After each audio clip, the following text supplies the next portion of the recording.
What's happening, guys? It is Nate and Scott from PlayYourCourt.com. Today, we're talking about the key things you need to fix in order to create more forehand power. That's right, guys. This video is for all skill levels, and if you're not inside the Play Your Court community, make sure you check that out for free and get your own free Play Your Court rating. Oh! What? That was an unbelievable target. What are the odds of that, and where did it come from?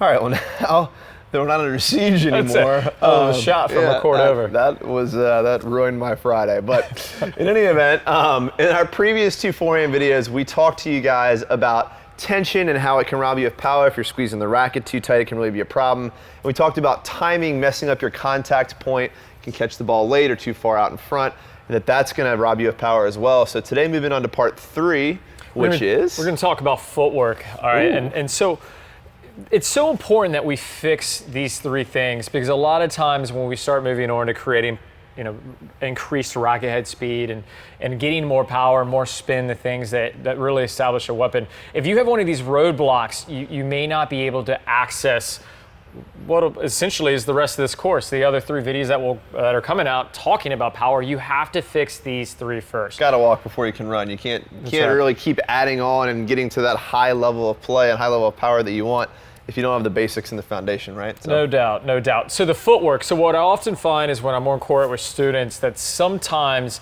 we're addressing this symptom of poor contact or the timing, whatever it might be, and it's actually a result of a vehicle, a poor vehicle breaking down, meaning that they're not giving them a chance to even get to the ball in order to get this proper contact.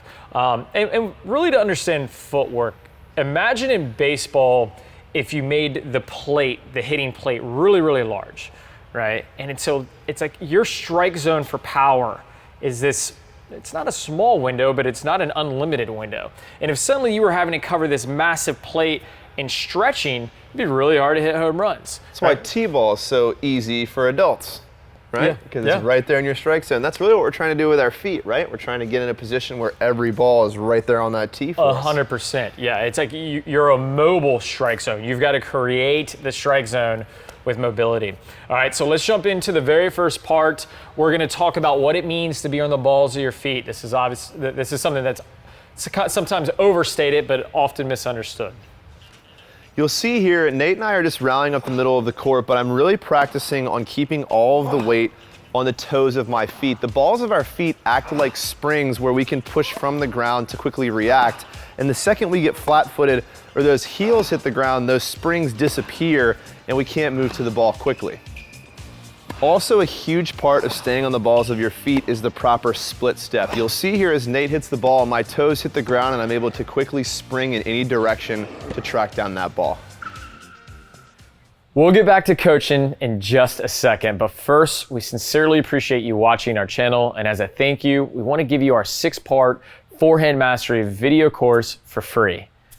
This course will show you how to get more power and spin on your forehand, and we normally sell it for $100.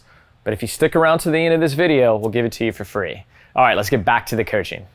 So in the second demo, Scott and I are picking it up where we got a little bit of rhythm working through the center corridor of the court. Now we're moving the ball around quite a bit. And so with our footwork, what we really we want to have this mantra of hurry up and slow down. From my split step, I want to get out to where the ball is being struck relatively fast, and then I want to slow down with these adjustment steps. Remember, these adjustment steps are what allow you to have a mobile strike zone, but ultimately always focusing on getting behind the ball. As you can see with a lot of these open stance forehands, my main goal is to get my right leg, the outside leg, behind the ball to set up the proper strike zone.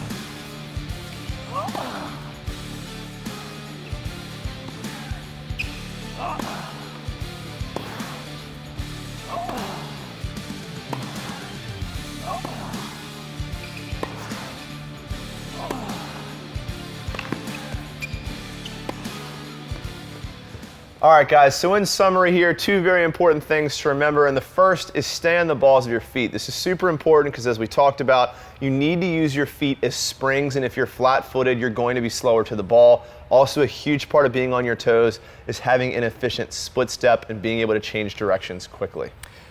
And then the second part we talked about was really focusing on that mantra of hurry up and slow down. Those adjustment steps are going to allow you to find your optimal hitting zone. So quick off the mark and then start slowing down. Don't reverse it. A lot of players do.